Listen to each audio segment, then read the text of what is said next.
sense for Bail.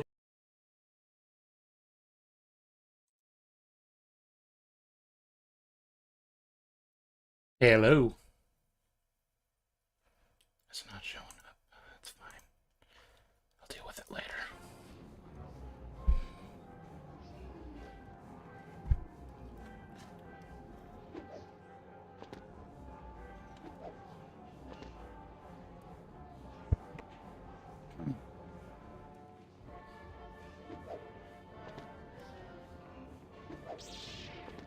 Hello, Duck Duck Toys Studios. Thank you for confirming that I am in fact live and broadcasting to everyone who is willing to join. I'll just wait for everyone to trickle in. That convo with that dude about Andor was fucking infuriating. I'm so sorry, guys. I thought it would be better than that. I really did.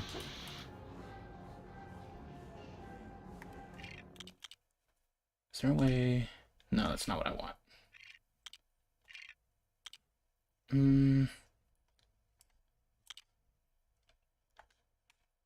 I know you guys like the noises of this game, but like copyright purposes, I'm just trying not to have any audio playing, so you'll just have to deal with my grating voice. Alright, what do I want to do? I've beaten like all the levels in the game and like gotten a bunch of shit, but what I'm trying to do now is just like go for like mini kits and fucking True Jedi and shit, just to get all the gold bricks. That's just where I'm at now. I bought up to score times 6, so yeah. So I assume you're speedrunning the game? Not really. I was just, I was kind of on a kick last night, like, while listening to the Darth Plagueis audiobook, just fucking going through and just doing shit. I don't know, Super Gunk? Hang on, I'm getting Super Gunk. Here, you turn into Gunk so I don't lose him. Thought I had Super Gunk. No, I'm not speedrunning it. I just played a shit ton of it last night while listening to the Darth Plagueis audiobook. And now I'm kind of on a kick where I want to continue. Here we go. I thought I already had that, but guess not.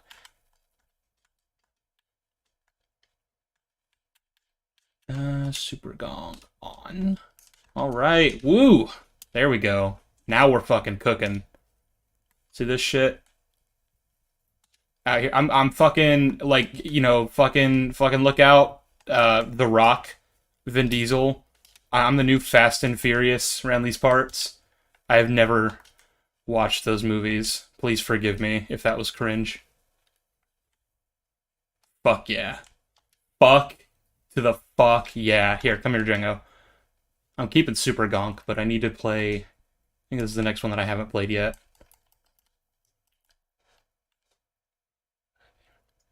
Not gonna lie, I've been so out of touch with Star Wars, I didn't even realize the Acolyte even had a trailer. It just came out yesterday, and of course, there's all sorts of discourse surrounding it on Twitter, which is more or less what I'm here to talk about. I just kind of wanted to give my thoughts on the trailer as a whole. But, you know, I don't have that much to say, so this is, excuse me, this is mostly just gonna be me shooting the shit. Just playing a game. Just having fun. Engaging with my followers, as it were. Because, you know, I so scarcely put out videos on any kind of consistent schedule with just how massive my videos typically tend to be nowadays. So it's not as easy to have, like, you know, I want to continue to, like, have content out there that people can kind of just watch in the meantime, you know? Even if it's just me running around Feed Palace as a souped-up Gunk Droid. I feel like I owe you guys that much. And... anyway, so the Acolyte trailer came out, and I mean, I don't really know what else there is to say, other than that it looks like a Disney Plus Star Wars show, you know? You get what I mean by that? But like the general vibe, the aesthetic, just the way it looks Looks very cheap, amateurish. It's the same. One of the things that I found particularly funny is that they've been bragging about how it's not like they didn't use the volume at any point, which is so funny to me considering that the volume is still like a fairly new type of technology. Like just a few years ago, it was like this thing that everyone was bragging about. Like, look what we have, and now because of how terribly used it's been in the last several Disney Plus shows, they're just like, no, see, we're not like those other Disney Plus shows. We don't use the volume. We're cool. We're hip. Even though they use blue screen and green screen, like you see plenty of that in the behind the scenes stuff. So like that's the same thing. You realize only less good actually. I mean, if we're talking theoretically. The volume is supposed to be that, but, like, improved, like, new and improved. So the fact that they've reverted back to blue and green screen because everyone fucking hates the volume now is just hilarious to me. Because, you know, it's a tool, just like anything else. It's just like with CGI, just like with blue or green screen. People like to shit on those and act like, oh, everything needs to be practical. No, practical effects, they're a tool. CGI is a tool. Blue screen and green screen are tools. None of them are intrinsically good or bad. It's obviously gonna come down to how you use it, and it's the same thing with the volume. It's the same fucking thing. Because obviously, like there are things that have been filmed with the volume that look really good, like Mando Season 1 or the Batman. So like I just kind of refuse this premise of like, oh, but it's on the volume and therefore bad. Like what is that? What is this? Why are we doing this now? So I thought that was pretty funny, because it looks just as bad as the rest. Actually, I wouldn't even say that. Like I get Ahsoka vibes from a lot of the choreography that I saw in the trailer. At least like there was one part where it kind of looked like some kind of professional work was done, but other than that, it looked very, very Ahsoka and like Kenobi-ish with his choreography, which is obviously a indictment because those shows are bad and they look really bad and they have terrible fight scenes. So yeah, like it doesn't look any different. It's gonna be more the same. Which, you know what? That I have no idea what the writing is gonna look like. So for all I know, it will be a really well written show that just doesn't look very good. That's fine. That's allowed. I was never expecting anything on the quality of Andor in terms of filmmaking because like that was done with like a really big budget by professionals that like know what the fuck they're doing and have been doing shit for years. Everything was filmed on location, which yes, I know I just decried people who say you know, that one is intrinsically better than the other, but what I really mean by that is that like if you don't like if you know how to use all of the tools effectively, then it doesn't matter which one you use, as long as you are using the right thing for the right purpose, you know?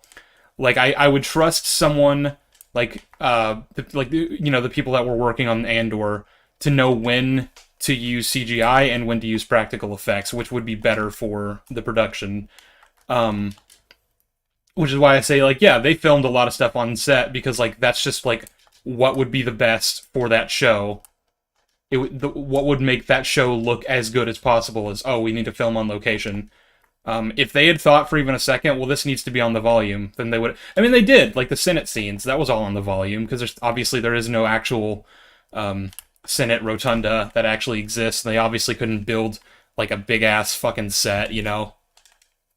So yeah, I don't know, people are just fucking... The thing about the Acolyte trailer that's particularly frustrating me right now is the conversations around it are already looking really bad faith.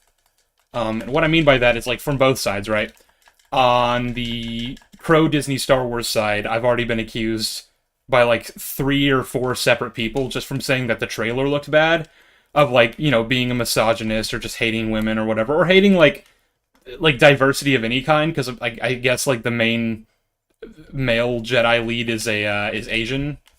I don't know. I didn't pick up on that, like, whenever I was watching the trailer, because I was mostly looking for, like...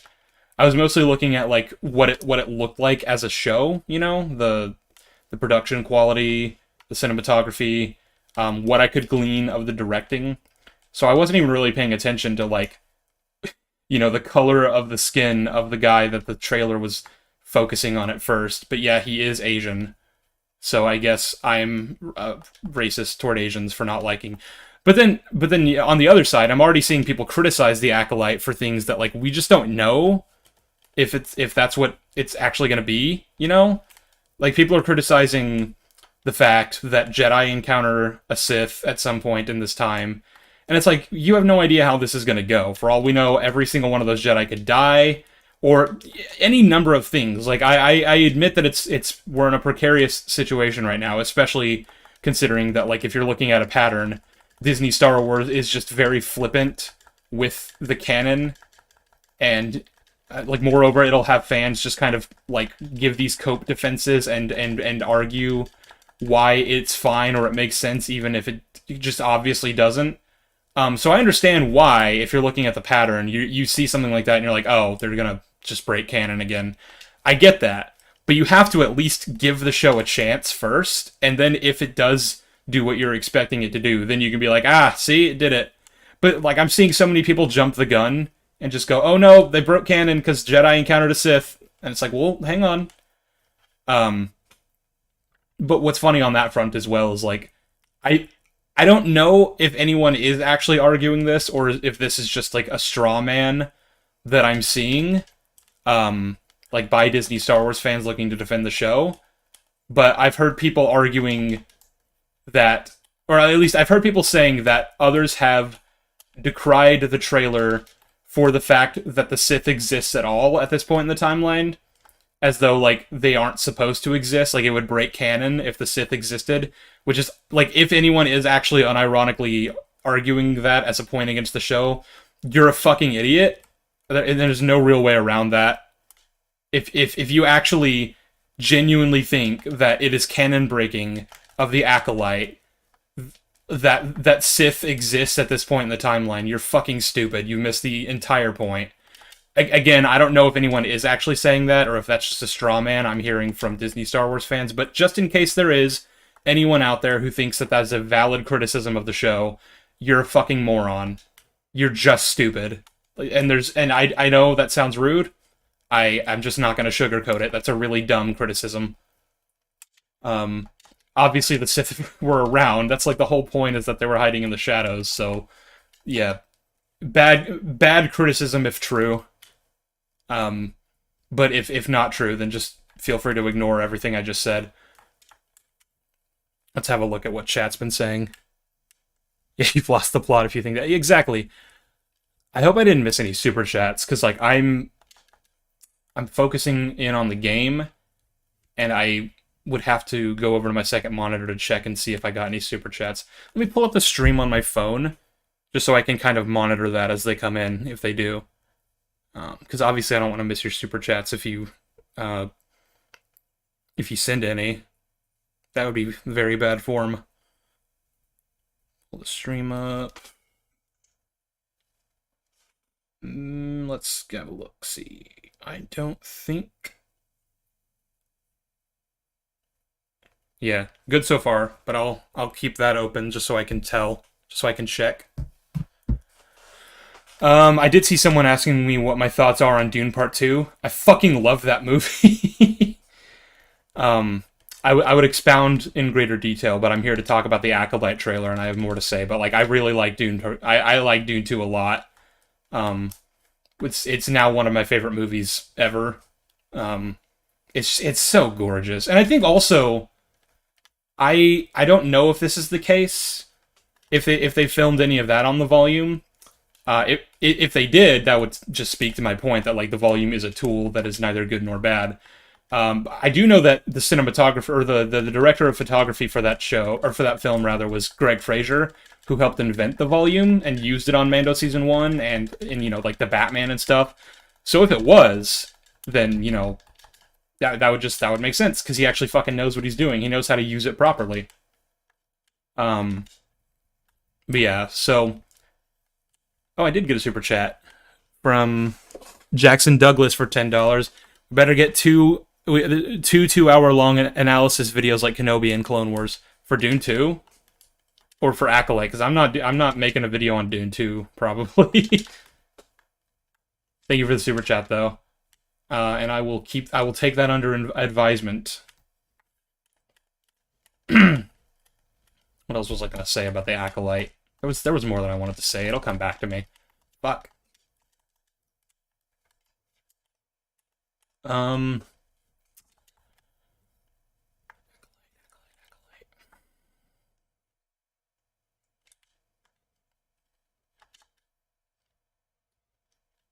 Oh yeah, I had people telling me that the fact that the trailer is all we have to go on right now means that it's premature to make any kind of judgments around it. Like that I'm saying it looks bad just based on trailer alone is like me being bad faith because I'm reacting prematurely. And that's just such a weird argument because there are people who have already looked at just the trailer and gone like this is going to be the best thing ever. And like no one's telling them that they're being, like that they're judging it too early. What the fuck? That's such a weird double standard. It's not like I'm surprised by it cuz like that's just how it typically is with these new Star Wars things. You're allowed to be overly positive, but you're not allowed to be like overly negative, as if one is just intrinsically bad and the other is fine. And I've gone over in great detail why that's obviously a bad mindset to have, but like there are just people out there who think that that's actually just how things are. So, at this point, there's no changing their minds. Thank you for the super chats, Wisdom and Sam. Let's go with Wisdom's first. Always delighted to see more Sheev talks. Any plans for future talks with JJ Plagiarism? They're such an eloquent and easy to understand individual. Nope. I don't plan to. The thing is that, like, I already was, like, not planning to ever have him on again, just because, like, obviously I want people who are prepared. Like, it was a mistake to bring on someone who hadn't even fucking rewatched the show, and I knew it would be, but I was trying to see if I could maybe work it out anyway. But also, he DM'd me afterward and said he didn't want to ever come on stream again because of just the way my audience was treating him. And, like, I don't really know what else he expected. You went on to a debate about Andor, and you didn't even watch Andor. Like after a year and a half of it being out, and you already didn't pay much attention to it the first time. I don't know what the fuck you were thinking was gonna happen, dude. Like, no shade, no whatever. I'm sure he's a swell guy, but like, he's not someone that I just want to get back on my channel. I'm not just like rushing to get him back on my channel anytime soon. I think we'll live without him. Fuck. Why am I bad at this all of a sudden? Come on, there we go. How do we get up there? Can I get up there from here? No, I can't. But I can get... Fuck off, first of all. As a matter of fact. If I were to just change into... Fuck you. Where the fuck is Anakin? Jesus. This is what... I just cheat whenever I do these, and I just, like, play them on, with the Force Ghosts. It's just how I do them. It's just so much easier than having to deal with that shit all the time. Andor better than literally anything they put out. Yeah, no, I know. And I've been saying that. What I think is interesting about Andor Discourse, as it is now, is that there are... Like, it has already gotten to a point where people look at Andor fans as like as pretentious and that like the show itself is overrated because of the way the fandom treats it, which is so funny to me because like I remember when the show was coming out, it was not the popular opinion to say Andor was good, any more than it was the popular opinion to say that any of the Star Wars shows was good because like they just typically weren't, and I kind of had to be like one of those people that was just going, hey, I understand your reservations for Disney Star Wars, but seriously check this show out. And most people just didn't believe me. Most people just told me I was a fucking shill. And I was like, guys, like, I've been with you since day one. I know what you think the show is, and it's just not that. But now that it's actually gained something of a following, something of a cult following, now it's seen as overrated. And that's so funny to me, because even still, it's actually, like, pretty underrated, all things considered. like, a lot of people like it, sure, but there are a lot of people who just needlessly hate on it without any good reasons. Or at least if they have good reasons, they've never fucking told me any of them. And I've asked. Trust me, I've asked. So I just think that's funny, as a thing. But yeah, Andor is great. It is a masterpiece. It is... Well, I don't even know if I'd say if it's a masterpiece. It is the closest thing Star Wars has ever had to a masterpiece, at least on screen. Although, rereading the Darth Plagueis novel, I would say that if any Star Wars thing were ever a masterpiece, it's probably that book. It's really fucking good, and I forgot just how good it was. Yeah, I love that book. I stayed up till like 5 a.m., almost 6 a.m. last night, rereading the Darth Plagueis novel, because I just lost track of time. I got like 100 pages in, and then I looked at the clock and realized what fucking time it was, and I was like, shit, I need to go to bed. It's just so good, man. Yeah, they just don't make them like that anymore. James Luceno, dude, he fucking never misses. He has never written a bad book, at least not that I've read. I haven't read Tarkin though, which was I think the first Disney canon Star Wars book. I tried and I got kind of bored, honestly, but that was also fucking like 8 years ago, man. You know, I've changed a lot since then, so maybe, who knows? Maybe it's really good. The word shill has lost all meaning because of the idiots who call you that. Sorry, because of idiots will call you that because you like anything Disney puts out. I hate Disney Star Wars for the most part, but rarely call people a shill. Yeah, like it's like when people call you like a Nazi for like disagreeing with a left-leaning position, and it's like you realize that if you just assign that term to anyone, just anyone, like, it loses all meaning, right? Like, you understand that words mean things for a reason, and that we need to, like, uphold that. It's so bizarre to me. I got another super chat from Jackson Douglas for $10. Thank you for the super chat. With all the TV shows that they made and out of all of them, Andor was the only one I actually binged in full. Yeah, like, it's insane how good Andor is. It shouldn't be that good. Like, by all rights, right? You know, it should never have gotten to be that good. Why Andor, of all things? That's what I always come back to, is why Andor? $5, or £5 rather, super chat from Vakes. Have you started watching the Bad Batch Season 3 yet? I have. There was a new episode this morning, I think, but I haven't watched that yet. I don't care about spoilers, though, so if you want to tell me about it, I don't... I've been watching it. It's fine. It's not anything to write home about, but it doesn't offend me. It's okay. Did I miss super chats? How did I miss super chats? I've been fucking keeping my eye on that shit. Hang on. Oh, I did. Sam Montgomery for £2. Reject Acolyte, embrace Dune 2. Yes, I know. Dune 2 is really good. It has no right to be as good as it is. Like, it's better than the first one by a lot. And then I got one for $1.99 from Imp ALC. You think the dislikes from the trailer are bots? I don't know. I could see a lot of people saying that it's actually bad. I think it's bad. I think the trailer is bad. And the thing about trailers is, I know I have another super chat. I'll get to it in a second. The thing about trailers is, like, they're almost never an accurate representation of what the actual show is going to be like, or a movie for that matter. Like, the TLJ trailer is really good. And it's for TLJ, so that should tell you. Oh. But let's see, I had another super chat for £5, or for $7.99 rather, from Darth Malgus. Hey Sheev, thoughts on the Old Republic novels? Deceived is my favorite. Also really enjoy your videos. Have not read those yet. Sorry to say. I tried the Revan novel, but like, as someone who... Oh, I forgot I actually need to do this. As someone who hasn't even played the games yet, it was kind of lost on me.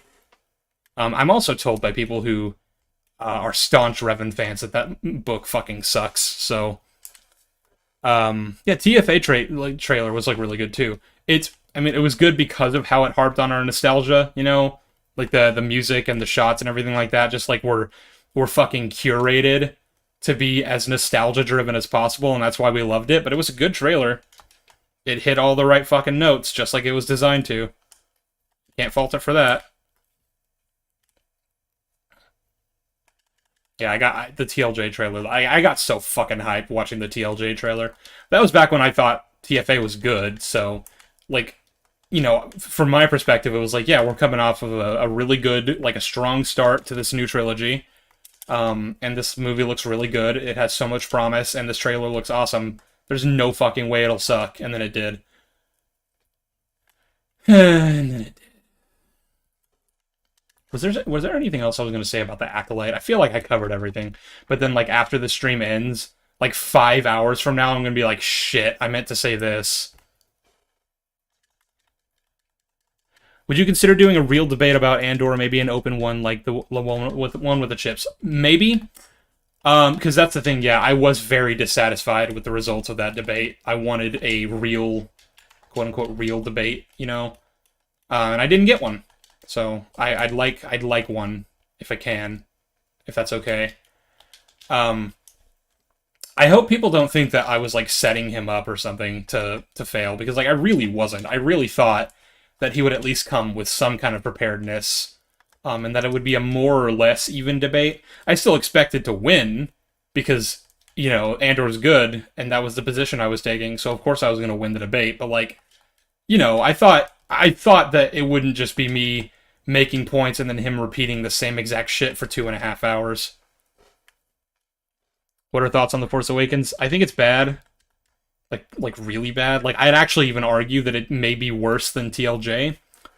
In terms of just, like, world-breaking shit. And even character assassination. Like, I know everyone decries Luke in TLJ, and obviously he's badly written there. But, like, people kind of just overlook the fact that Han also is really, really poorly written in TFA. Like, he is thoroughly assassinated in that movie. And I don't think enough people appreciate that. That's a fact. People are going to get mad at me for calling that a fact. Should I clarify that, like, you know, if an opinion is based on a fact, it can be a fact? Like, it is not just my opinion that Han was assassinated, because he literally was. Like, that can be proven by just, like, providing references in the film. He abandoned his wife after his son turned to the dark side. Like, that's not something Han would do. And he went back, quote-unquote, to the only thing he was ever good at, which was smuggling, which is not the only thing he was ever good at. So that's a weird line anyway. It's just bad. They wanted to reset him to the status quo from A New Hope, so they were just like, yeah, you know, he did this thing. He would never do this thing, but he did it. Ugh. Fuck. I hope I don't miss any super chats, because I'm, like, actually locked in right now. Ugh. Is there an easier way to fucking do this? Come on. There we go. How many mini kits do I have? 7? Okay, let's finish this up then.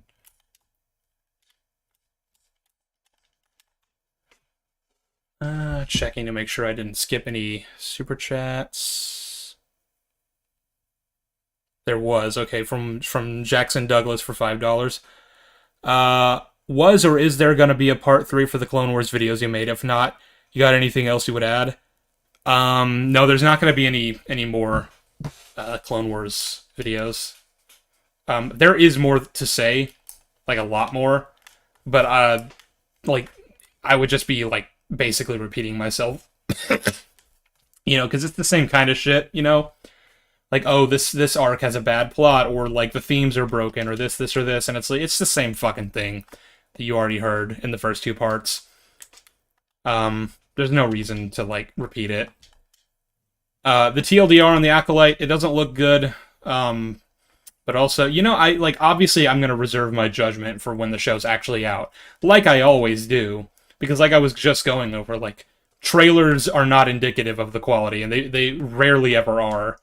For all I know, this could be like the next fucking Andor. Maybe not Andor, but at least good. Come on.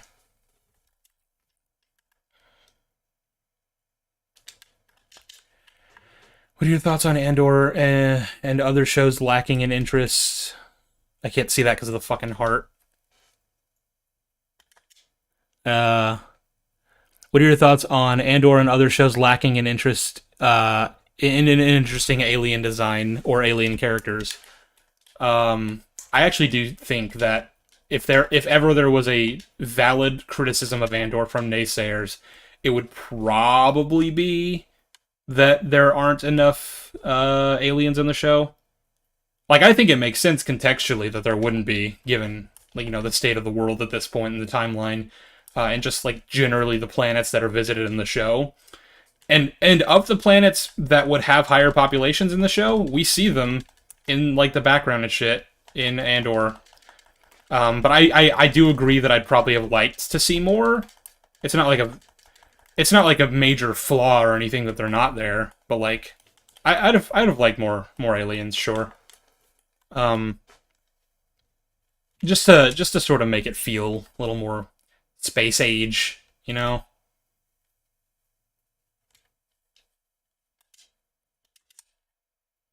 What do I do? Oh, I need to set the table. Am I stuck?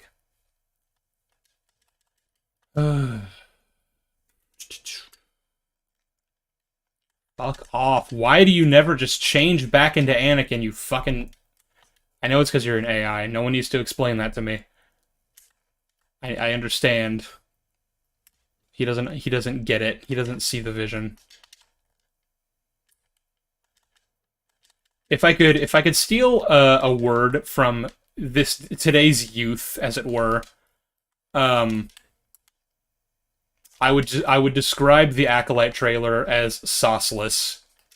It does not have the sauce. I feel like a fucking boomer right now saying that shit, knowing that it's cringe, but whatever. Word of nerd for $10.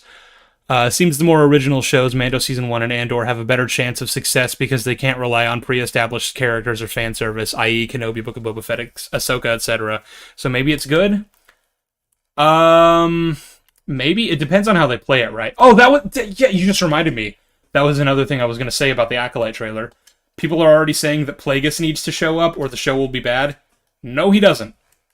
No, he doesn't. Because the thing is, like, timeline-wise, if we're going on the Plagueis novel, which isn't canon, but if we were going on the Plagueis novel, then at this point in the timeline, he should be around. Like, he'd be pretty young, but he'd be around. He'd be, like, 20. But he'd still have been a Sith Acolyte for, like, 15 years at this point. But because that book isn't canon, you cannot then argue, oh, well, because they didn't have Plagueis or they didn't have Tenebris, it's bad. It's like, no, you can't fucking say that. You gotta give the show a chance to, like, you know, because I've seen Disney Star Wars critics who say that Disney decanonizing the EU was pointless because they're unoriginal and they just continue to reap from it anyway. You can't make that argument and then also say they created new characters and new Sith to be at this point in the timeline. You can't have both. You can't criticize it for that. It's because, like, that's what you want, right? Based on that criticism, I would assume. The point is, for all we know, Plagueis is, like, either not born yet, or is extremely young, maybe not even a Sith Acolyte yet. Or maybe he'll show up at the fucking end and be, like, recruited by the Sith main character. Who knows? But it is not a valid criticism, and it will not be a valid criticism if he does not show up in the show.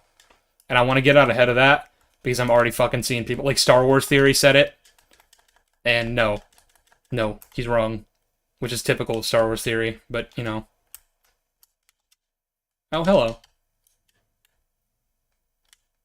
Where are those droidicas?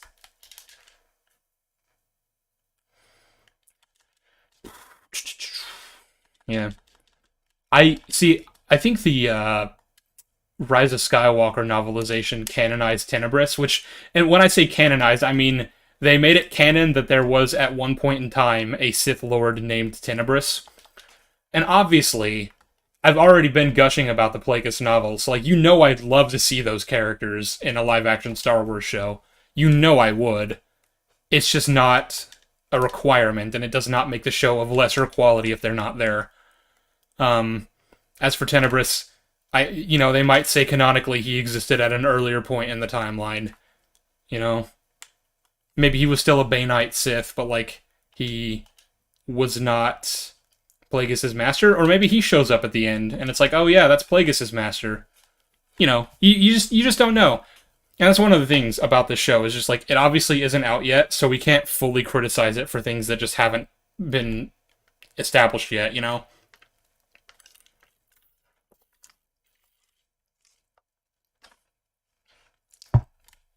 I have 8 mini-kits? Yeah. Where is the last one? I think it's up here. There's one up here and then one over at the end, I think, is the... If I remember correctly. I've not played this level and gone mini-kit hunting on this level in a long time.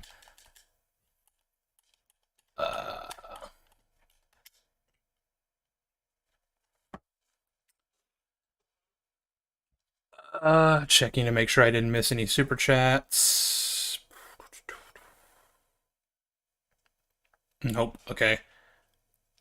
What are your thoughts on all the video content now being miniseries instead of dedicated long-term shows or movies?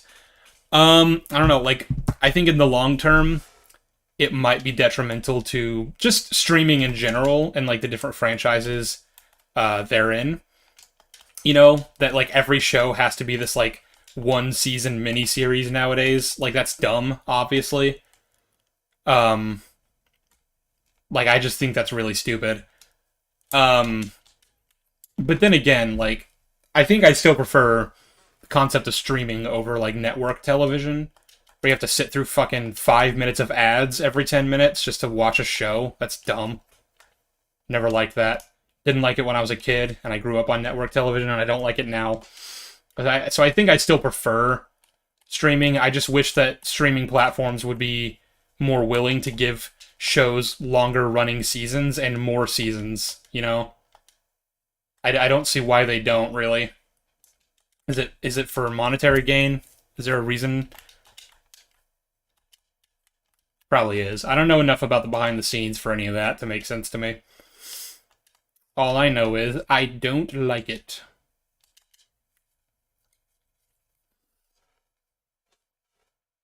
What does everyone think of the power scaling here? Last Shot has like 8 Jedi getting blasted away by seemingly one Sith. Nothing in canon and barely even in Legends had such blatant displays of power. Yeah, I don't know. That was one of my thoughts on the trailer too. Is like, it looks like they're gonna be possibly like way overpowering the Sith, and I don't know if I like that's absurd. If that is one Sith taking on like 8 Jedi Knights or even Masters, like that's insane. That is absurdly insane. That might not be what they're doing, but also I did see there was a super chat, so I need to make sure I catch that. Ooh, wow. I don't know what NT is, so I don't know what this exact number is, but thank you, Ernie Lee, for the super chat. What are your takes on the High Republic novels? Now that the show would be at least tangentially connected to it. Yeah, I guess that was the other thing I wanted to talk about with the High Republic is like, or excuse me, rather with the Acolyte, is that it is obviously connected to the High Republic, theoretically. It takes place during that era, and like 100 years after the mainline books that I read, at least, but I don't know. I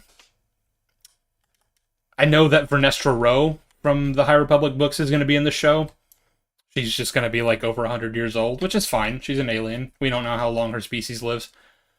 And then she... Like, I haven't actually read past Phase 1. I got a little bit into Phase 2, and it just really wasn't for me.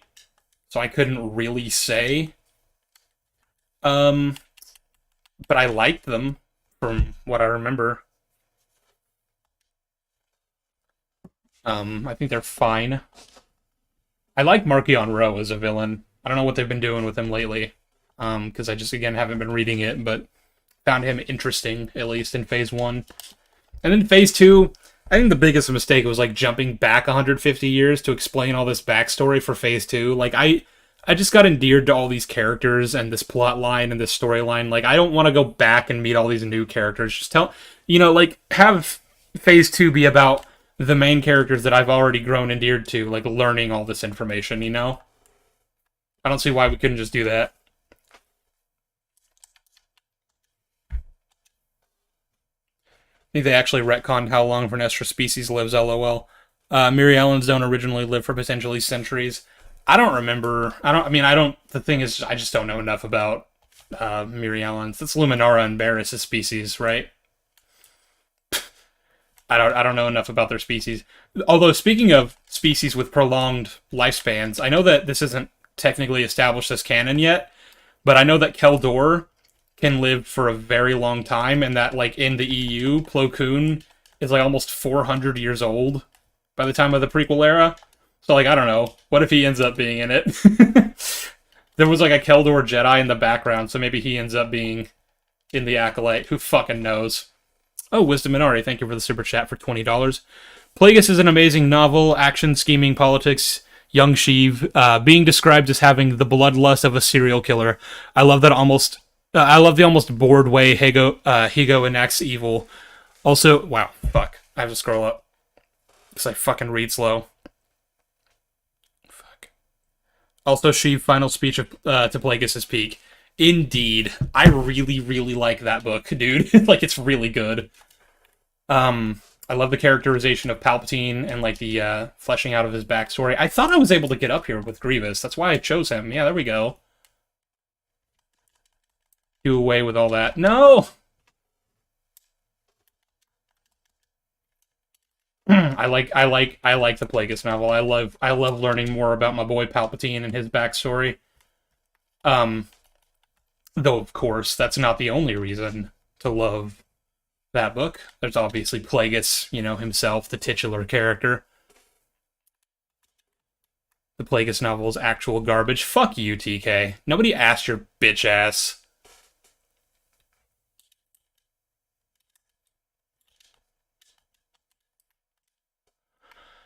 Need more Yaddle love. Yeah, I know. I love Yaddle. She was in, like, the only truly good episode of Tales of the Jedi. And then she died. Also, she's totally Grogu's mom. You heard it here first. You did not hear it here first. That's been a thing people have been saying for, like, 4 years, but, I'm claiming it anyway. I love in this game how, like, almost nothing is actually Lego. Like, look at that fucking background. That's just Earth. That's just normal looking trees and shit. Oh, I love this game. It's so endearing.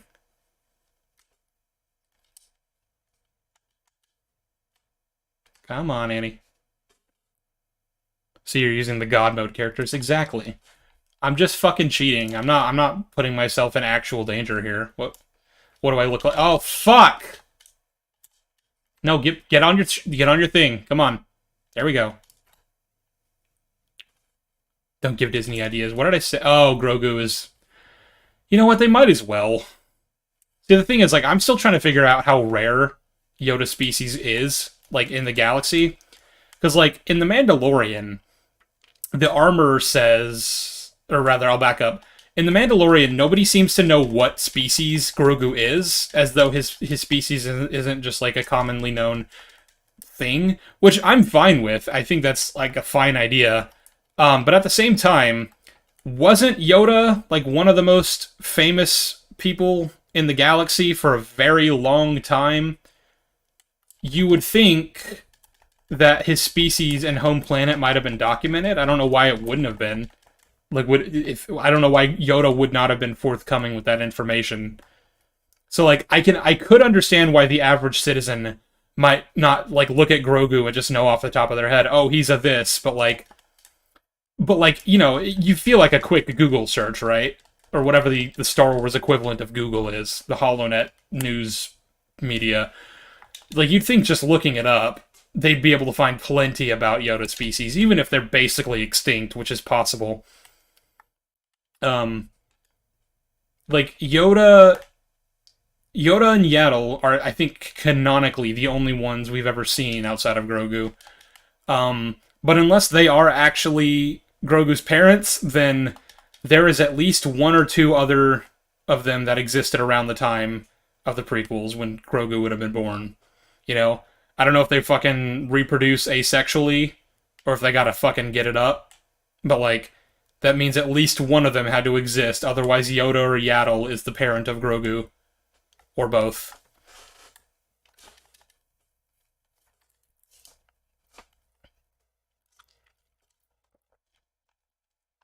I haven't been able to look. But I see he's already pissing people off. That's the wrong fucking door, dumbass. You know Yoda's packing. Exactly. See, you get it. This is why I love my followers. Is like, you guys understand. You see things clearly the way no one else could. It's both? What's both?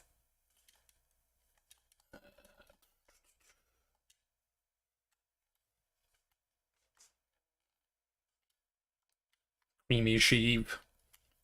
Darth Plagueis and Tenebrous are going to be castrated. I'm sorry? Oh, it should go without saying. I don't know if this guy was being, like, unironic, but it should obviously go without saying that, like, if you unironically are criticizing the Acolyte for, like, the fact that women and minorities exist in it, like, you're fucking stupid. You're just stupid. Like, let's not do that. That's what I've been accused of that, even though I've literally never once made that criticism for this show or any other show. But, you know, just in case you out there watching this stream actually think that, fucking get a life. I don't know. Get a job. I think I've done everything I need to in this one, so let us move on. Well, actually, let me check over here. No. There is another. My illegitimate child. You know, I feel like Yoda has just a bunch of little bastards running around the galaxy. He's been active for like 700 years. I'm sure in his heyday, you know, he spawned many a fruit, as it were.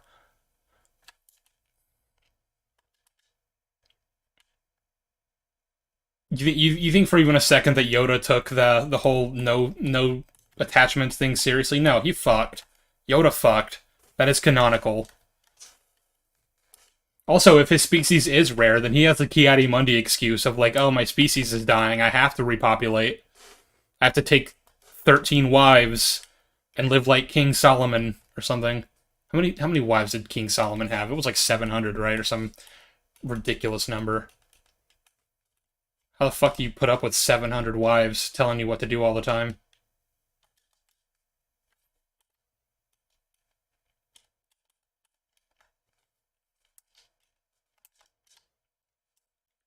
It would drive me insane.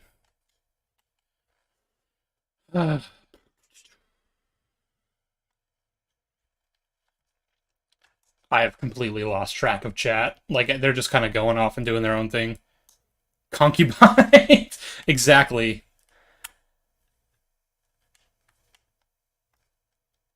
I think as a kid, like in Sunday school, they told me it was 700 wives, even though, yes, technically concubine is the more accurate term for what King Solomon had going on. So that's the origin of my confusion.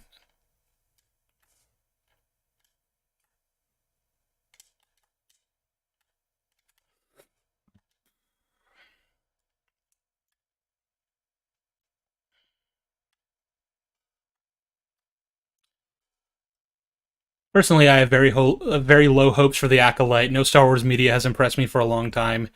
Do you have any hot takes so far, Sheev? I don't know about hot takes. Has Andor not impressed you, my man, my dude, my guy? Wait, was there anything more to do in that section? I don't want to skip past it. I only have 5. If you haven't seen Andor, like, I strongly recommend it. I know I keep fucking, you know, dick riding that show, you know. But that's because it's actually good, and it deserves it. You know, that's all I can really say.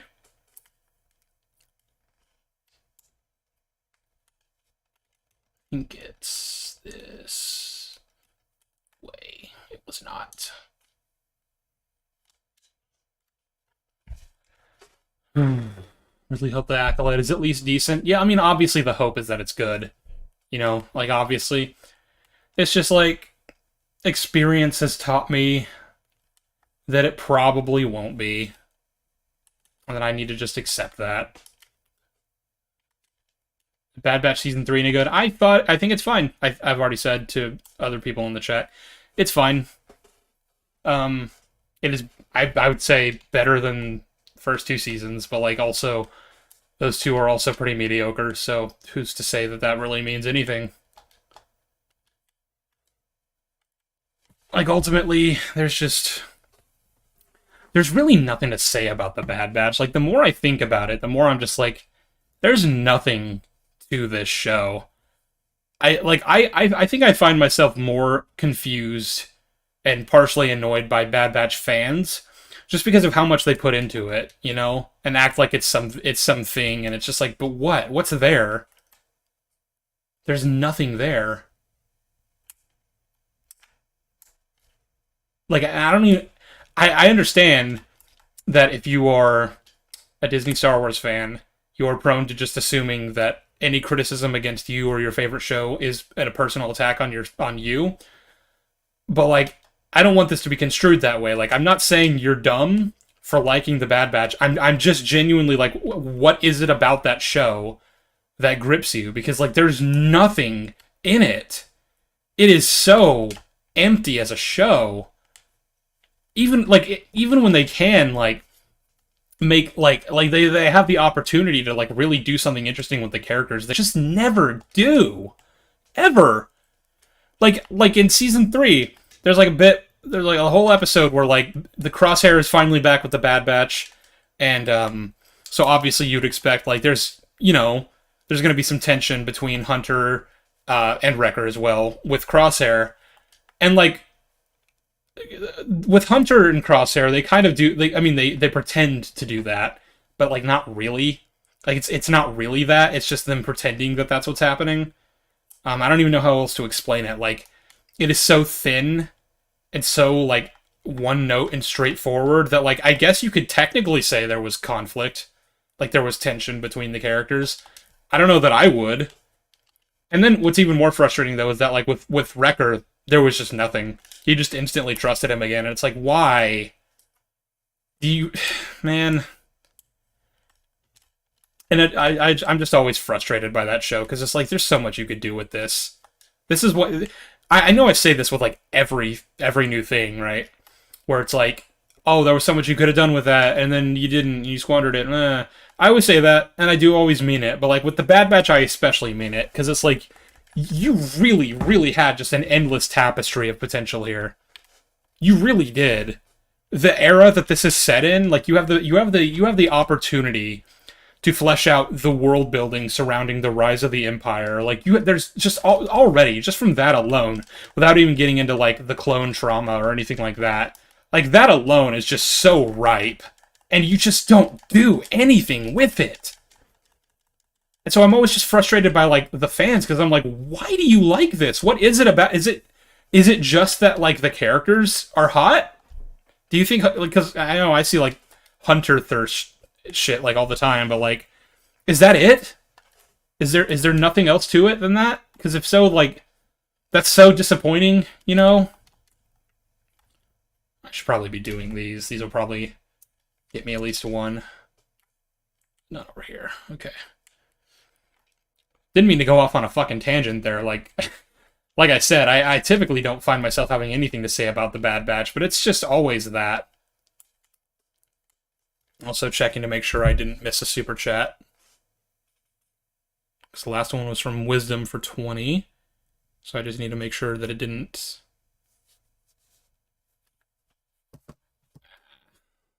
Gotta shift tabs.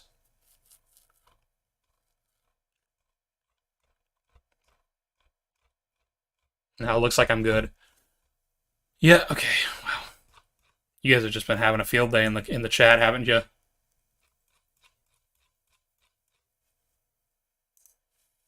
Sorry, anyway.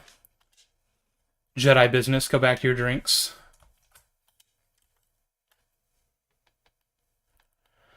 My general take on the Bad Batch or other Star Wars animated shows in Star Wars is that they're generally better directed. I'm sorry, they're better directed and written and make more sense than the live action ones, even if they don't do much with that. I mean, I guess. I don't know. Like, sure, I might give it that. Like, in terms of like, would I rather watch Bad Batch season 3 or Ahsoka? Like, obviously, Bad Batch. It is the pinnacle of doesn't offend me because nothing happens, you know? Like, it's technically a show. Events technically take place in it, but that's not really the same as, like, there actually being a story. Okay, there's definitely, like, a mini-kit that I've missed somewhere along the way, because, like, unless there's supposed to be 3 in this one room...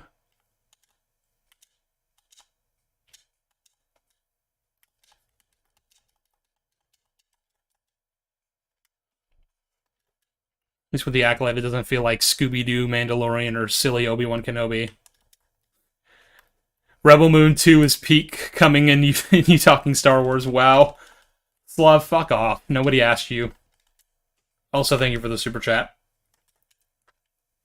Okay, maybe it's up here. I already went up here.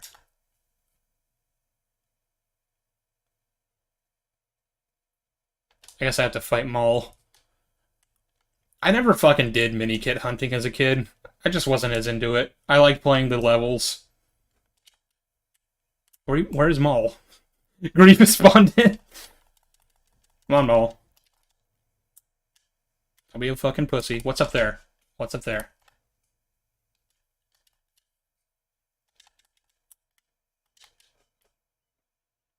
Maul, aren't you supposed to, like, jump up on something? Come on. There we go. There we go. Okay. Grievous, where the fuck did you go? Fine, I'll do it myself. Fuck you, Maul. Oh.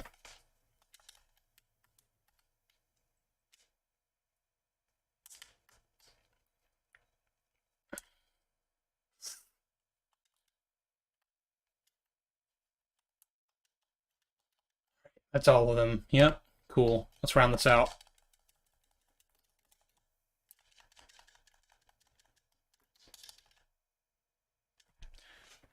Whew. Yeah, okay. I think there are enough people with genuine complaints about Andor for an open debate to be potentially interesting. I might do something like that. Like, I'm not against it. I don't know. I obviously like the if I were to do something like that in the near future, stipulation has to be that you've at least watched the show recently enough to have it fresh on your mind. Like, I don't want you coming on and saying, "Oh, I mean, I haven't watched it since it came out, but like this is what I remember." Like, no, we're not doing that shit again. I'm not fucking doing that again. I'm gonna go get Force Grapple Leap because I've been waiting to get that shit.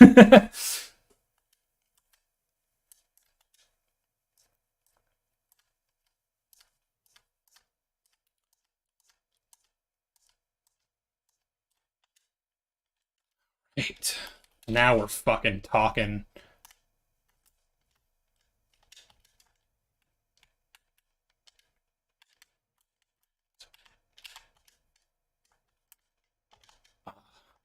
The power. I'm invigorated. Let's try this out.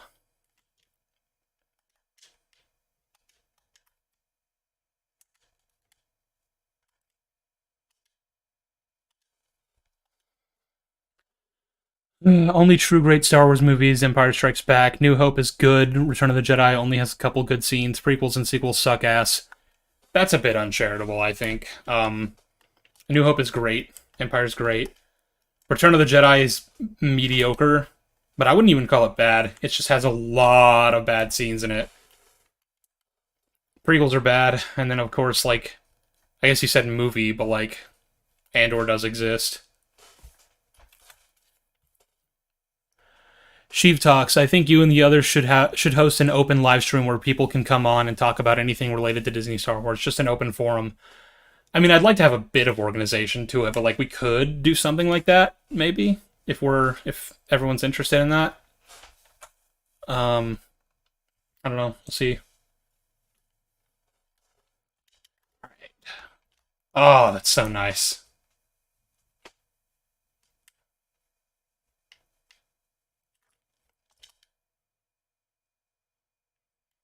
I have not watched the latest Bad Batch episode. What happens in it? I'm actually curious. Because I don't know if I'm going to... I typically wait for my roommate to get home from work on Wednesdays, and then we watch it. But I really don't care about spoilers either way.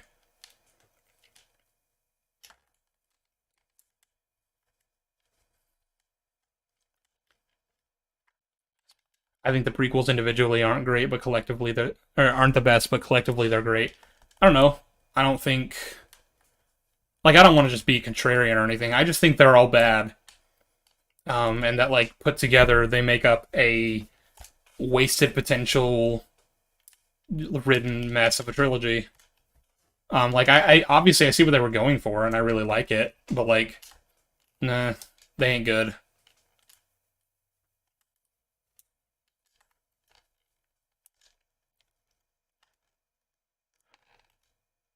Do the blot glitch with Grievous before activating the cutscene.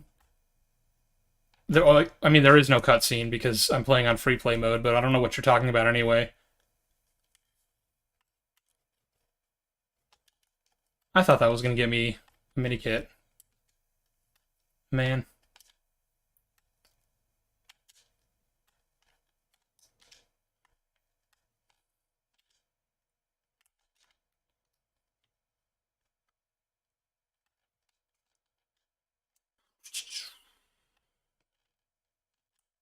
Would love to talk about the Clone Wars. Yeah, I bet you would, Luke. Luke, screw. I see you in my comments a lot, and like my live chats and stuff. You definitely have differing opinions than me about the Clone Wars and the prequels and everything. Maybe we'll set something up. I don't know. I am trying to get back into doing live streams because like it's been a minute, you know. So, like before the chip debate, it had been a good while, and I like doing these.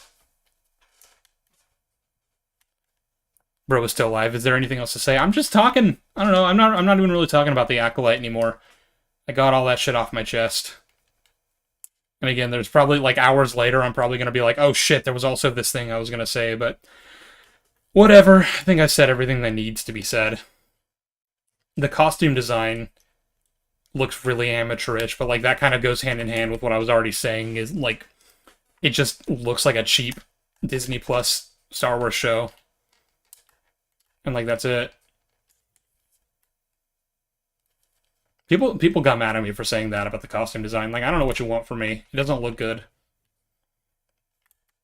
To be fair, the Wookiee looks better in the trailer than he did in the behind-the-scenes photos, which is, I guess, to be expected, but, like, still wouldn't say he looked great. He looked fine. Why no Dune 2 vid? Because, like, I don't know, like, first of all, I'm mainly devoting myself to only talk about, like, to only work on, like, the bigger projects that I plan on doing. And that's mainly going to be just Star Wars, but there are a few other things I that I want to talk about. Dune 2 is just not on the agenda. The Dune agenda, if you will.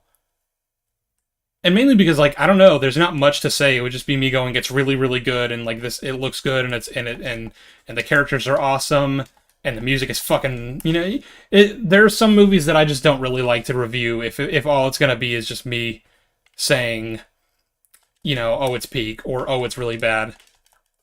I want to be able to give more articulate reasons why, and I'm kind of waiting to see it again before I have more fleshed out thoughts on the movie.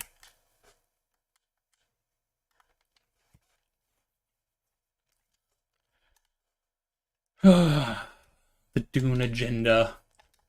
The Dune versus Star Wars discourse I was seeing on Twitter back when the movie first dropped was really funny, but also pretty disheartening. You know? I guess you find it easier to review bad things than good things. It's kind of that. Obviously, it's easier to pick apart a bad plot than it is to, like, review something that's really well made, but, like, it's not even that. Like, I love talking about things that are good, because then I get to talk about things other than just the plot doesn't make sense. Because then I get to talk about, like, the themes and the characters and how they, like, weave together. But, like, with something like Dune, it's so abstract almost that it's kind of hard to do. Thank you for the super chat, Sam. How many movies have you seen from my boy Denis? Let's see. I've seen, obviously, the two Dune movies. I have not seen Blade Runner 2049 because I never really cared for the first Blade Runner. What else has he made? I'd have to look up his fucking filmography. I'm not the biggest Denis Villeneuve fan, to be honest. Like, not like to say that I think he's bad. I just mean that in the sense that, like, I don't go out of my way to watch his movies. Just because they're by him is all I'm really getting at there. I don't just go, oh, that's a Denis Villeneuve film, let me watch it. There are some directors that I do that for. He's just not one of them. Even though he's obviously really good at his job.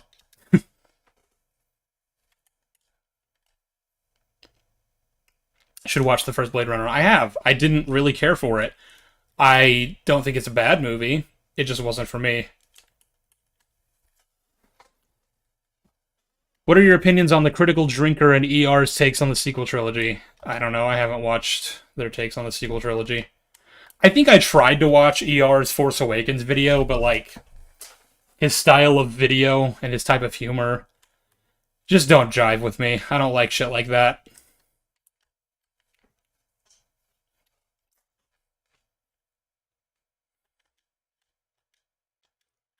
Hang on, it's really hot in my room. I'm turning my AC on.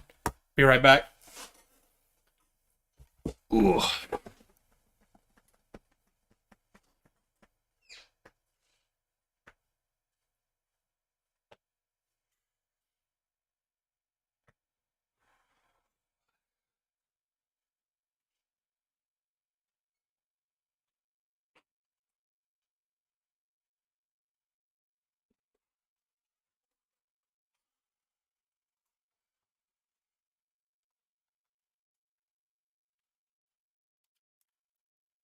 I don't even know why I'm wearing headphones. It's not like I'm listening to anything. And that's probably not helping the fact that it feels hot, but don't be a hater. I don't hate ER. I don't know anything about him, really.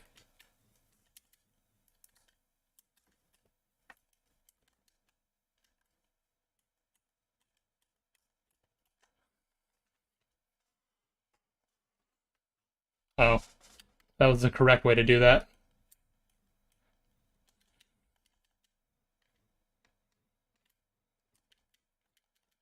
It's so weird. Like, I grew up on this game. I should know how to play it, but, like, it's just been so long that I've forgotten.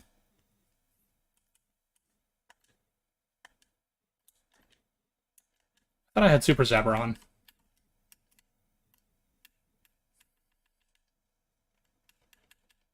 It is on. Because it's not working.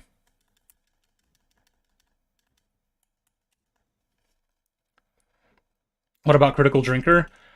I don't know. Again, like, I haven't watched a lot of his videos, and I don't, I don't like a lot of his videos just because of how, like, poorly done they are. Like, for a channel with over 1 million subscribers, you'd think a little more production value might be merited in your videos, but he just kind of, like, plays trailer footage and talks for 10 minutes, and that's it.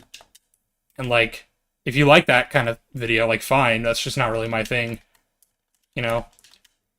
I get complimented by people all the time for, like, the fact that I constantly, like, and meticulously edit my videos so that there's always, like, whatever I'm talking about is being matched on screen by the visuals, and I think that is, what everyone should aspire to do. Like, I shouldn't be getting complimented for doing that, because, like, that's just what, like, why wouldn't you do that? Unless you don't have access to the full movie, obviously, like if it just came out in theaters, then obviously trailer footage is what you have to work with. But that's why I don't really like to talk about new released movies that aren't out on digital yet. Because I kind of like Dune 2. Because, like, if I don't have access to the full movie to show footage of, I just don't want to talk about it.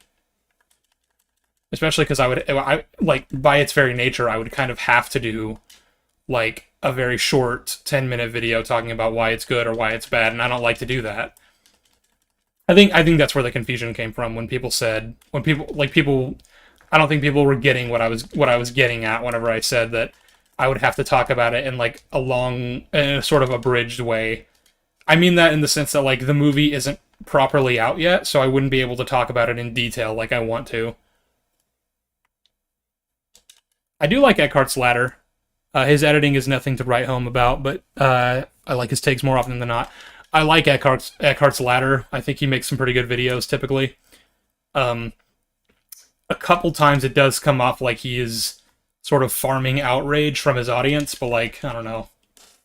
People accuse the same thing from me, and it's not what I'm trying to do, so maybe I'm misjudging him. Alright, Grievous, it's your time to shine. Actually, let's turn into a Magna Guard. Fuck it. Should probably be a Force sensitive, actually. Guess I'll do Dooku.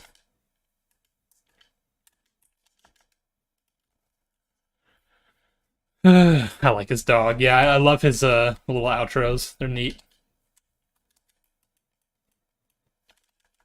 Dooku. Hell yeah. Dookuception. What about Hello Greedo? Don't like him. He's a fucking asshole. He's an asshole. He's very toxic positive kind of guy.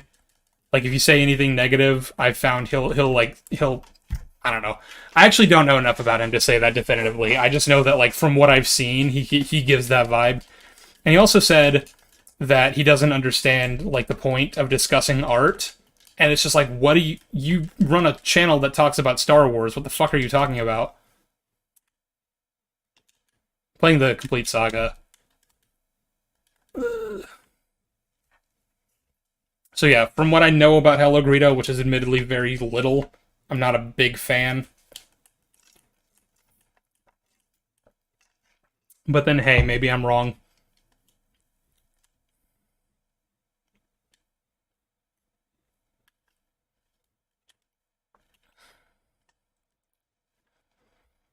You can tell with Eckhart that criticism comes from a deep knowledge of the EU, which is more than can be said for many people. Yeah, that's the impression I get. He definitely knows his stuff. I will say, though, that the disconnect, I think, between him and me, like me watching his videos, is, like, he is more into, like, battle logistics and like, ship makes and stuff like that, and, like, that's fine. That's just not really what I'm interested in. When I'm watching a lore video about the EU, I'm thinking more like, you know, Sith lore, or Jedi lore, or Bounty Hunter lore, or shit like that, or, like, character storylines, things like that. Or, like, eras in the timeline, things like that are typically what I'm more interested in learning about, which is, you know, to each their own. That's just what I prefer. I love learning about the different wars that took place thousands of years before the movies that are never going to be brought up.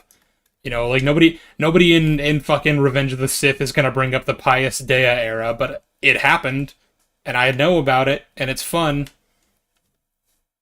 Should look that up, by the way. It's really fucking dark.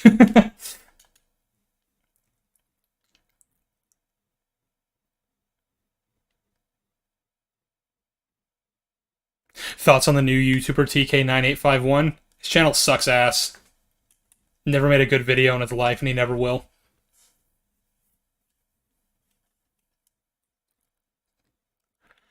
The Battle of Jabeam is one of my favorite anti-war stories of all time, and Lego Star Wars best Star Wars.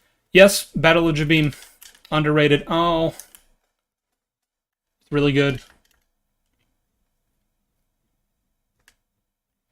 I think I remember this red brick is, like, really, really annoying to try to get to. How the fuck am I? Okay.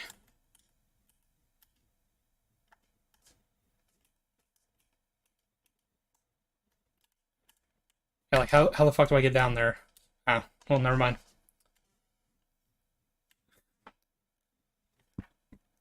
Do you think this new show will be written well? No. It might be, but probably not. Oh, I already got all the mini kits. I thought I still had more to collect. What am I even still doing here? Super Astromech. Woo! The Battle of Jabim and Kenobi. Fuck off. No. We're not talking about that shit.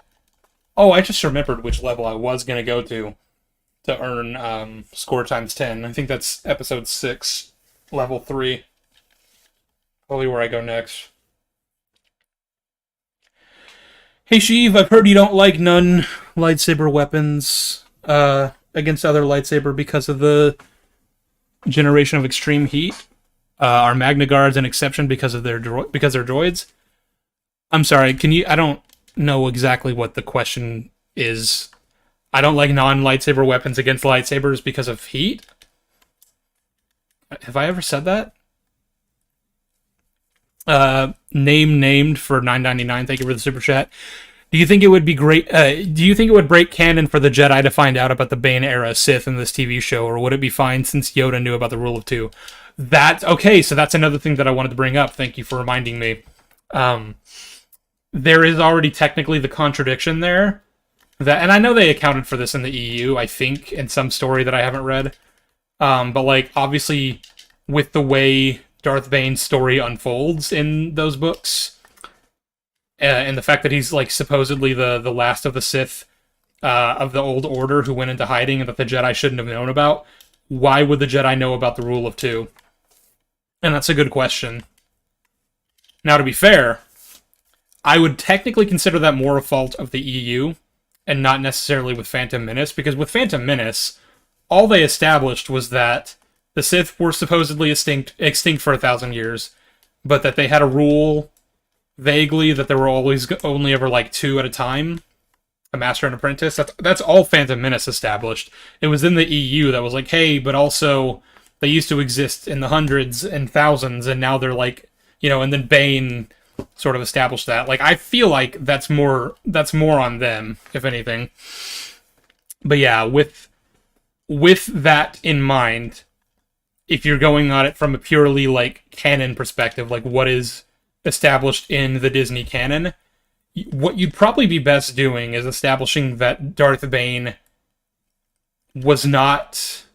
I don't know how you'd do it, because, I mean, the way I'm proposing it, you'd probably piss off a lot of EU purists, but whatever. They already established that Darth Bane established the Rule of Two, and that's to Yoda's knowledge. They said that in the Clone Wars.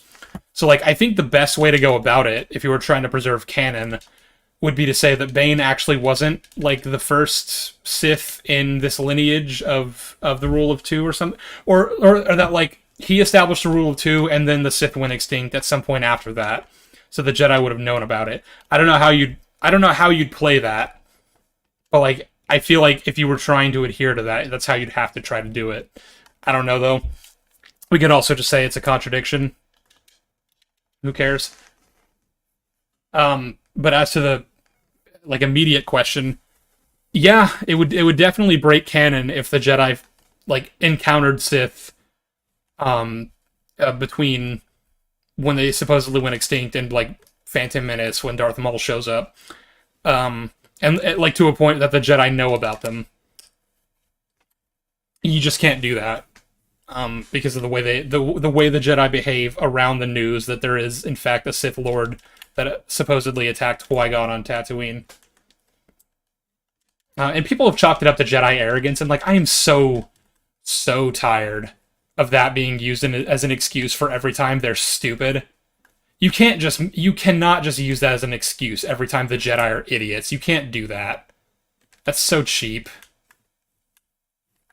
They can be arrogant while also, like, acknowledging, oh, a bunch of Jedi encountered a Sith, so maybe they're not actually extinct. Uh-oh. I don't know why Jedi arrogance would account for that at all. That's a really, really bad defense. The other thing that's worth noting, I brought this up on Twitter, is that, do you guys remember in The Phantom Menace how Qui-Gon determined that the adversary he'd fought on Tatooine was indeed a Sith Lord? It was the fact that he'd been trained in the Jedi arts, which to me has always implied that, you know, like, obviously there are going to be rogue dark side users and, like, dark Jedi and stuff like that, but, like, for you to be a Sith, you would have to have a specific and very sophisticated level of training, like that is on par with, if not superior to, the Jedi arts. The fact that Darth Maul was never a member of the Jedi Order, and yet he knew these arcane fighting styles anyway, like, would imply to someone like Qui-Gon that he was a Sith, or Sith trained in some way. So, like, people have defended it by saying, oh, well, they might just assume that this Darksider that they encounter is just that, just some rogue Darksider. But if they're a Sith, then they would have Sith training that would be on par with Jedi training, meaning that any Jedi worth their salt would recognize them and be like, oh shit, you're definitely a Sith. And unless they were like a former Jedi, there'd be no way of just concluding that, you know, like, if they were a former Jedi, then that kind of becomes moot, because, like, they could just be like, oh, they learned it as a Jedi. Again, like, with the fact that Maul was never a Sith, that's why, or was never a Jedi, rather, that's why Qui-Gon was able to conclude that. If what I'm saying makes any sense, I don't know.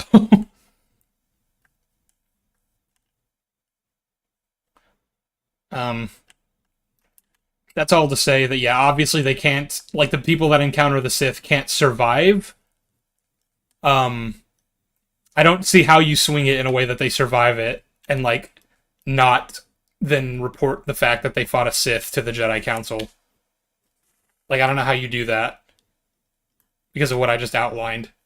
Like, this idea that they would encounter a Sith and live to tell the tale, but just conclude that it wasn't a Sith because it had been trained, or I don't know, like, it's all messy.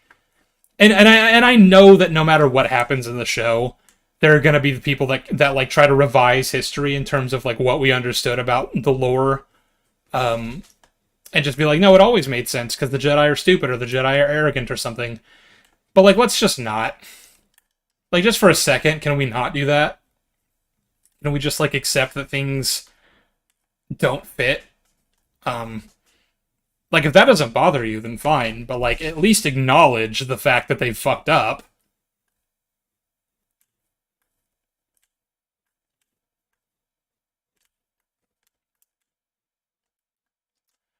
I don't know what chat's he yapping about, but that's my stance on the matter. Can I jump out? No, I can't. I think that's all there's left to say about the Acolyte, but I'm sure something else will come up that'll remind me. Because, I mean, the reason I decided to do this stream at all was because I found I had a lot more to say about it than I wanted to go into on Twitter. But, like, not enough that it would generate any kind of, like, long, drawn-out live stream where all I talked about was Acolyte, so...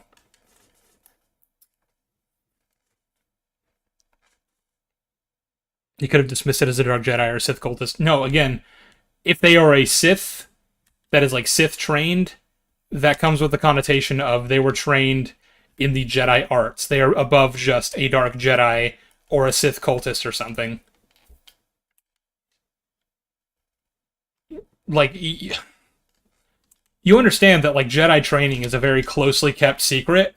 The only reason that the Sith are able to pass it down to their successors is because, you know, in their origins, they used to be Jedi, and they splintered from the Order. So they know the Jedi arts. Some random Sith cultist isn't just going to know that unless they were taught by a Sith. And if they were taught by a Sith, then guess what? The Sith are back. You're just kicking the can down the road. It might be that the Sith end up blaming it on the Acolyte or somebody of the sort who takes the fall to ensure the survival of the Sith. I don't... What are we talking about here? Like, what do we think? What is that as a solution? What are we doing? Sheev talks, what's your thoughts on red lightsabers being corrupted crystals? I've always liked it in some ways, but the synthesized ones make sense when with plants cut off from Sith. I like synthesized crystals better. I think the idea of, like, kyber crystals being alive and sentient and that, like, you can bleed them, it's kind of fucky, kind of weird.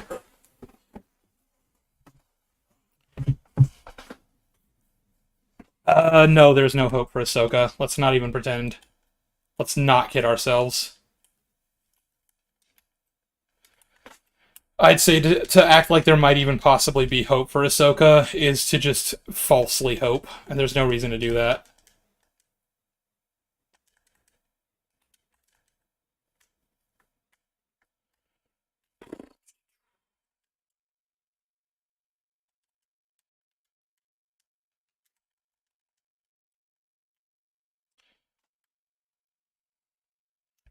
Universe exists. Creator said it's a Frozen Kill Bill. Frozen's a musical. People think of Biff as band players. Disney often don't respect legacy content. I don't know what any of that comment was meant to convey, but sure, I agree. How do I get into that? Do I bomb it?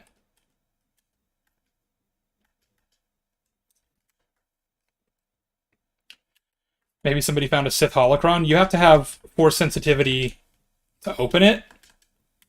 And also, okay, here's the thing. Like, again, we're just kicking the can down the road. Because if somebody, like a force sensitive, found a Sith holocron and was able to access it and learned the ways of the Sith, then that still means that there is at least one Sith Lord running around who might have more apprentices out there. Like, you have to be very careful with what you're establishing here.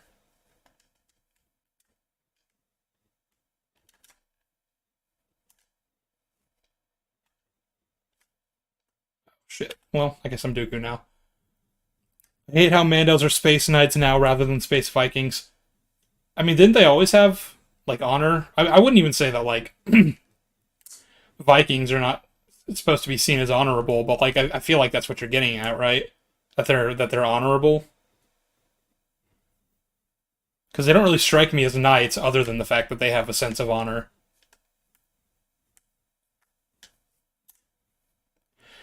Tenebris is going to pull up on the Jedi and start jamming on the saxophone.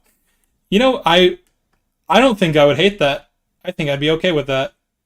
I think that'd be pretty funny, actually, all things considered.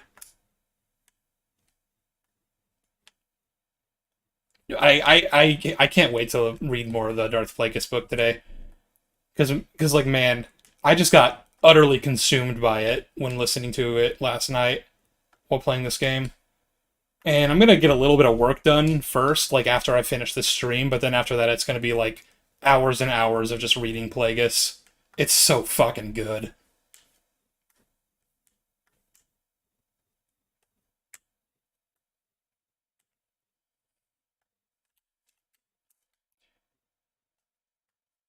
In KOTOR, they committed war crimes to get Jedi to fight them. Okay. You mean the Mandos? That seems like anti-Knight, but... John Papa Sergio, thank you for the super chat for $4.99. Imagine having Darth Vader as part of your empire, yet you waste resources tracking Omega and Grogu down for their Force DNA. Yeah, I still have no idea, like, why Omega and Grogu are seen as important to this whole Palpatine resurrection cloning thing. If all it is that you need to have a high M count, like, you have Anakin. You have access to the fucking Chosen One. Why do you need Omega and Grogu? It's never made sense to me.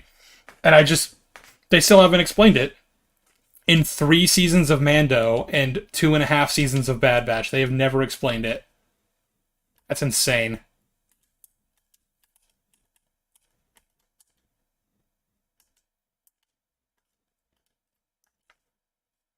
Mandos in the EU had a history of raiding, and their honor was more getting a good fight.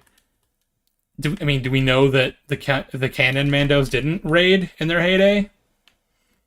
Because they kind of don't exist in a massive quantity, so it's kind of hard to say definitively that they never raided. They just don't really have the numbers to do shit like that now.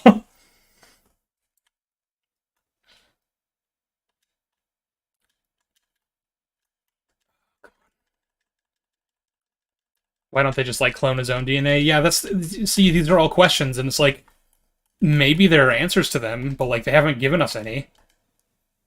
So, like, I frankly don't care to hear them. I really don't. Do I need to... Oh, I still need to build the walker. Which means I need to move this thing.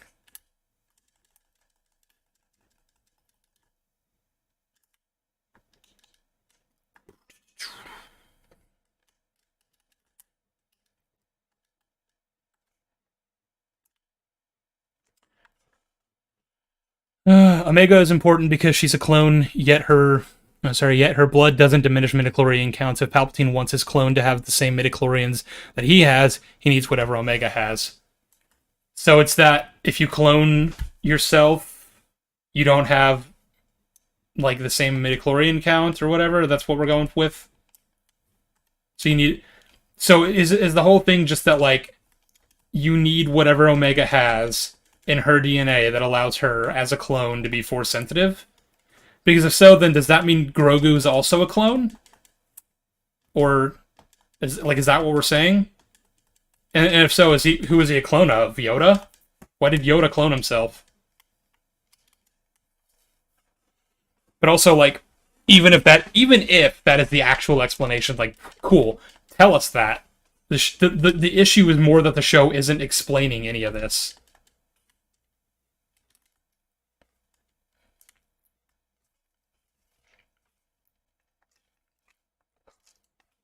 I needed a drink.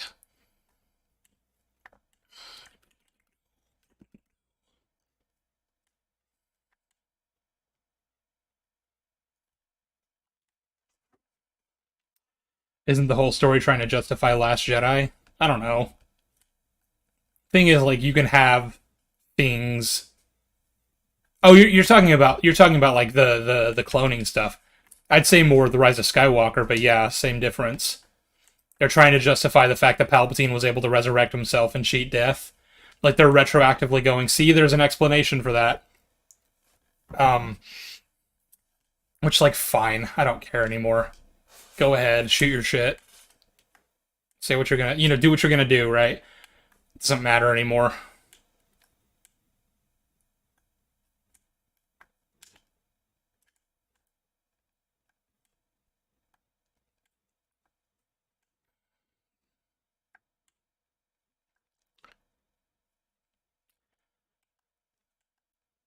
Rise of Skywalker novel explained that Palpatine struggled to create a suitable clone body for his power, so let one escape and procreate. That made Rey. Yeah, I mean, I know that. I've read that, but, like, what does that actually have to do with what we were talking about? Also, and here's the thing, I've said this so many times, if your explanation comes from a novel, I don't fucking care. I do not care. Because that's not what I'm looking for.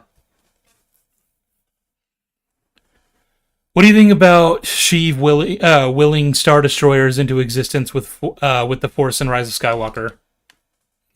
That's not what happened. He didn't will them into existence with the Force. It's all stupid anyway, but, like, let's be charitable here. That's not what the movie's even remotely implying. He pulled them out of the ground for some fucking reason, which was hilarious, but, like, because I guess they were being built under the ground, and he just decided to ram them through the fucking earth. That's just a thing that he did. But, like, that's not what the movie is trying to say happened, so let's not act like it is, Let's be charitable with our criticisms, please.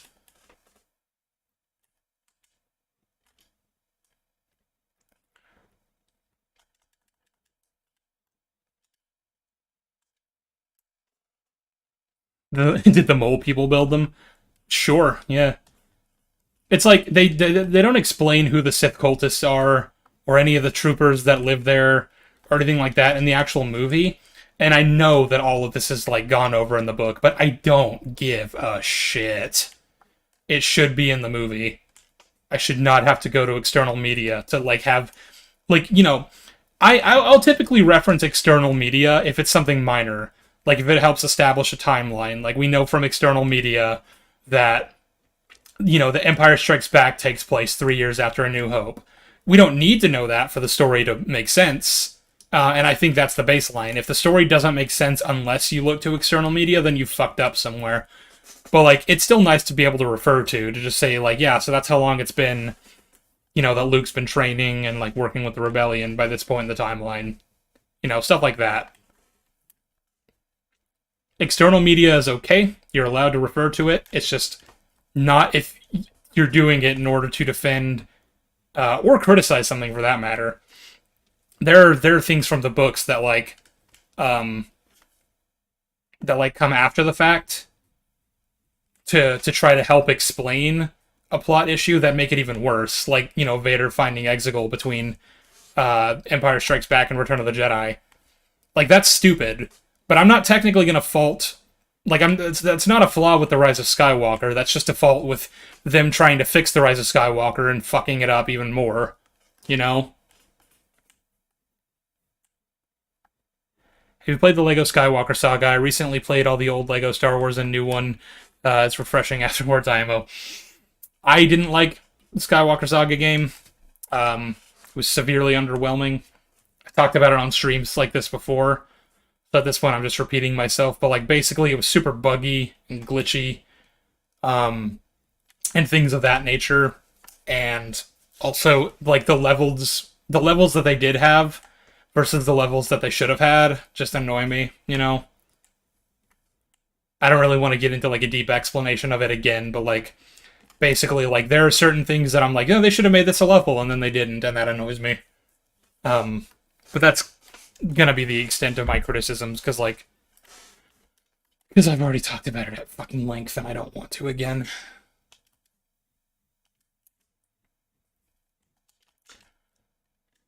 Played Lego Star Wars 3. I actually like that more than Complete Saga. I didn't like it as a kid, but I have been recently replaying it as an adult and liking it a lot more. I even tried to stream myself playing it with Madvocate a few weeks ago, but like my Wi-Fi fucking sucks, so that only ended up being like 17 minutes long, and it wasn't even really us playing the game, it was just us fucking with the settings and trying to get it to work. But are you excited or optimistic for James Gunn's Superman 2025 movie? Sure, yeah, like I think it'll probably be pretty cool movie. I trust enough of James Gunn as like a storyteller to tell a story like that and do it well. Although, I've been really, really unimpressed with the way he's been handling certain things of his new DC Cinematic Universe. Like, Peacemaker Season 2 is still happening, but Season 1 isn't supposed to be canon to it. And like, he says it's gonna make sense and not be stupid or confusing, but like, I don't know. That sounds like a disaster waiting to happen. And it seems like he's kind of clinging to a thing that he's not willing to let go of, when it's like, you know, everyone had to sacrifice something when rebooting this franchise, this IP rather. You know, you have to make your sacrifices too. You can't just pick and choose which things are allowed to stay. Doesn't seem fair.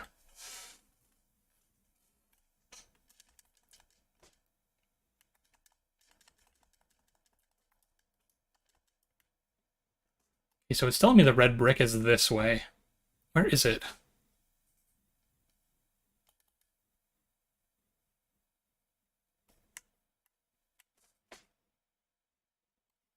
I don't think it's over here.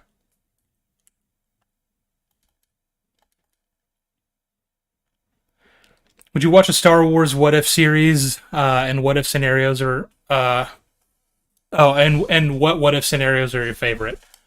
I mean, sure, if it's done well, I'd watch it, but like, I don't know. They kind of did that in like the comics, and they weren't very good. And I don't trust Disney Star Wars enough to handle a concept like that with any kind of grace, but like maybe. You know, depends on if it's done well. Is the red... So the red brick has to be in this area somewhere. Power brick, rather. I call them red bricks. But where?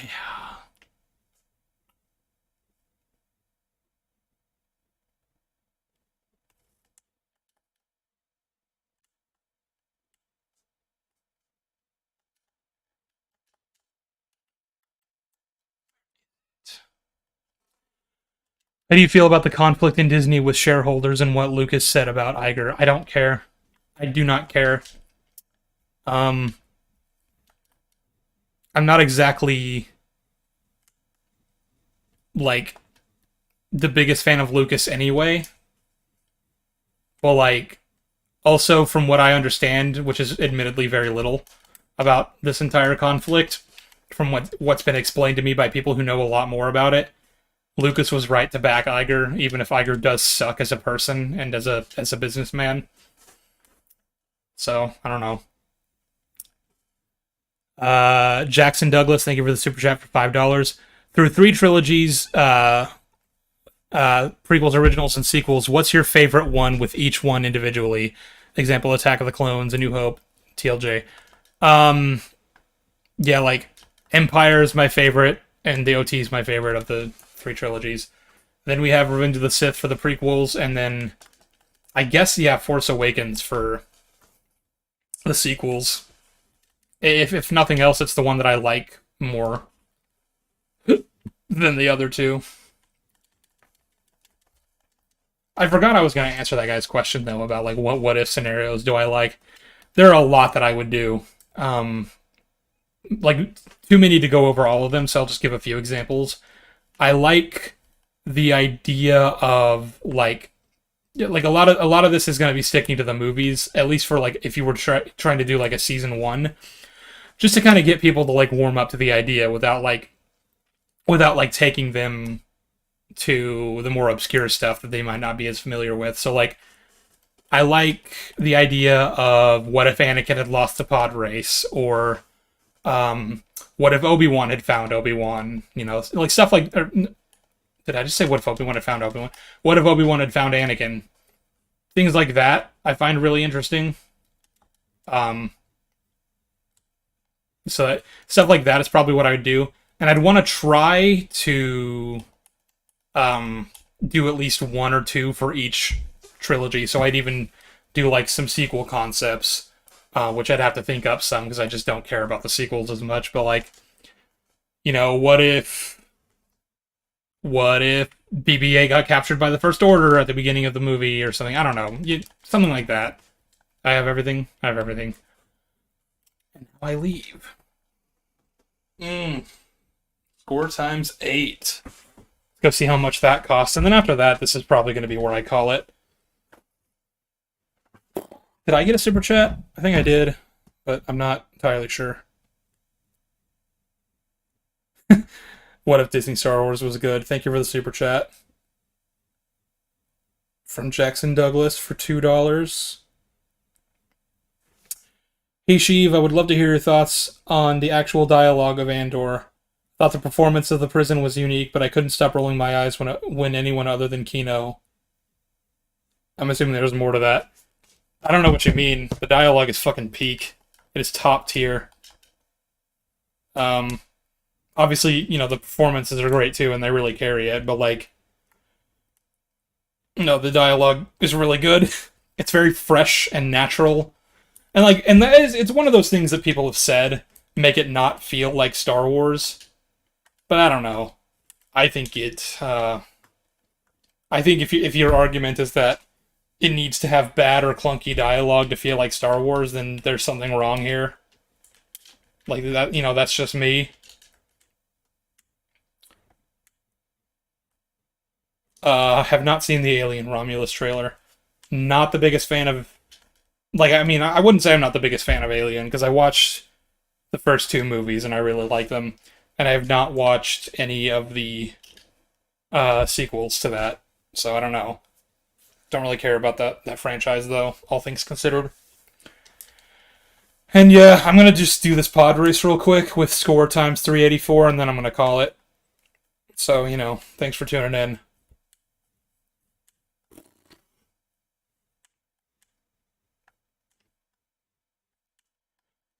My throat fucking hurts.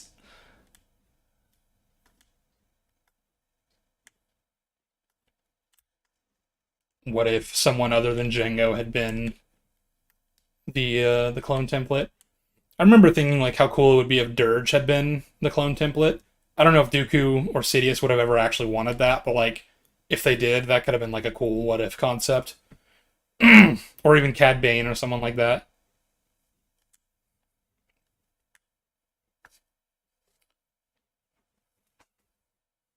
Jesus.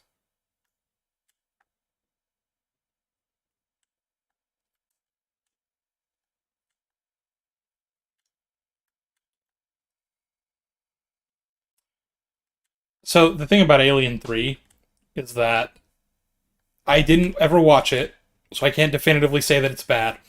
However, I looked up the synopsis of it right after finishing Alien 2, and I got really fucking mad because I found out, like, how the movie begins, and I'm not happy. But one of these days I'll probably watch it. I'm told Charles Dance is in it, and I'll pretty much watch anything with him, even if it sucks. Like Dracula Untold.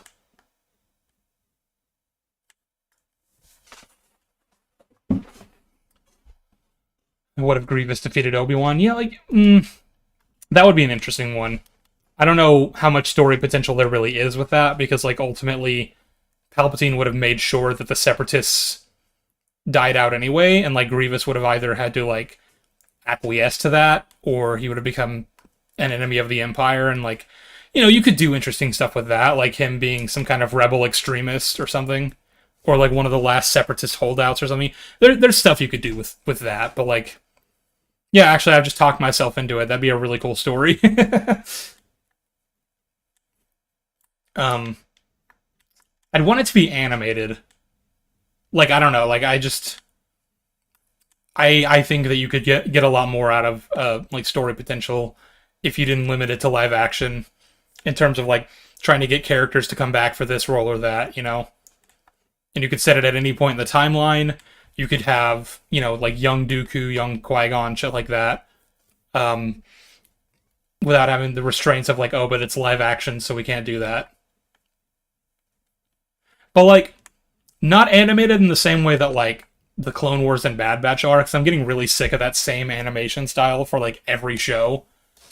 I'd want to do something else. Like, I think Galaxy of Adventures has a really cool animation style that I'd love to actually have as, like, a full show.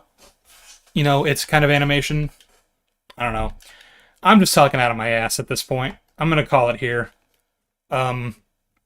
Thank you guys so very much for watching. I hope you had a splendid, wonderful day, and we'll have a splendid, wonderful evening. I'm drawing this out so I can finish building the thing and collecting the studs. And, you know, I hope you guys liked the Acolyte trailer, I guess. I don't know. Oh, yeah, the old Clone Wars animation style, too. One last thing I'll say is, like, while reading the Plagueis novel, I can't help but envision that animation style for the events that are happening. I think if someone were to, like, do a one-to-one adaptation of the Plagueis novel, I'd want it to be in that animation. I think that'd be really cool. Anyway, thank you guys for watching. I'm tired, and my throat hurts. Goodbye!